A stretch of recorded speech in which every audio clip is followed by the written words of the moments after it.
Well, welcome to Hull City, Greg. How happy are you to get this deal done?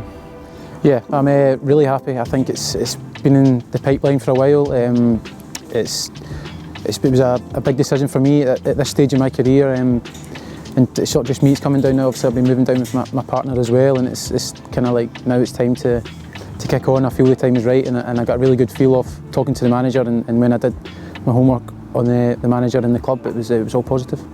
What was it about Hull City that made you want to commit to that 3-year deal? I think it's probably what everyone said as well. The club shouldn't be where they are, so it's an ambitious project, and it's one I wanted to get on board with. Like I say, I've played against the manager and his staff a few times when I had experience in League One before, and I was really impressed with how his teams played. So to be part of that and development as well for me, I think it's going to be a really tough season, mentally and physically, but it's something that I feel I'm ready for. You had a couple of loan spells away from Rangers, so now we must be delighted to have a permanent home to kick on. Yeah, like I touched on, I think for me now it is to that permanent base and to really kick on and just and settle, I think.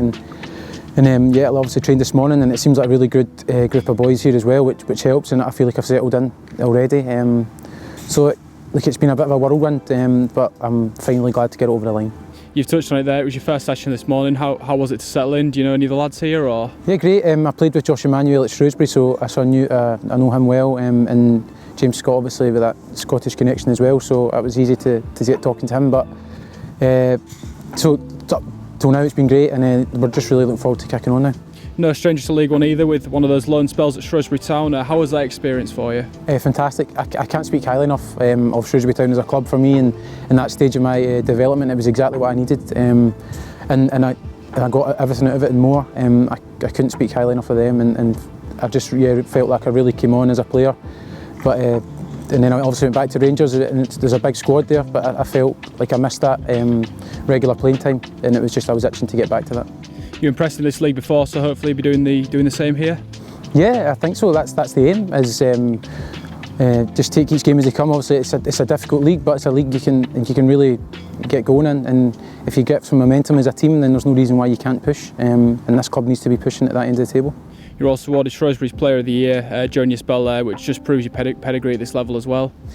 Yeah, look, that was a massive thing for me. I was absolutely delighted that I managed to get that. Obviously, for a lone player going in and the fans taking to me the way they did, it was great for me and for my family as well, who are up in Scotland. But to see that, look, like I say, it's a great honour for me, and it's something that I really take pride in, and hopefully we can emulate something similar. For those who might not have seen you play, just talk to us about your style of play. How do you operate within that midfield? I like to get around the pitch. I want the ball and score and assist. I think that's the main thing for me. I love assisting as well as scoring. That's huge. But obviously I'll put in the dirty work as well, first and foremost. And I think again that's what the manager touched on when he was sort of speaking to me about my role. What it would be here is your reaction off the ball once you lose it, and it's something that I really buy into. And if you can nail that, then the performances come. Season's not too far away now. So what are your aims here within your first season at Hull City? Well, I think everybody knows what the aim is for this club. Like I said, it shouldn't be here, but it's easy to say that. And you've seen in the past the clubs come down to this league before. It's not easy to get out of, and every team is going to be one playing against Hull. And I've been the sort of lesser team in this league, going up against the big boys, and you raise your game. That's natural. So I'm going to have to be on it every single week. Going to have to dig together as a squad, and might be tough at times, but look, promotion has to be the aim, of course. But yeah, we'll take each game as they come, and then you see where you're at. And finally, just your message to Hull City fans ahead of the new season.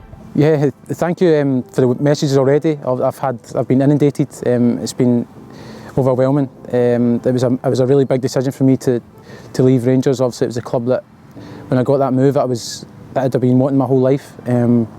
So to get that, I knew this move had to be right, and it was a decision I didn't take lightly. But the fans made it easier. Certainly, for the past however many weeks I've had it, and I've had a lot of time to think about it, but I know I've got a good feeling from the start, and I'm delighted to be here, and hopefully I can repay that faith already from them in performances.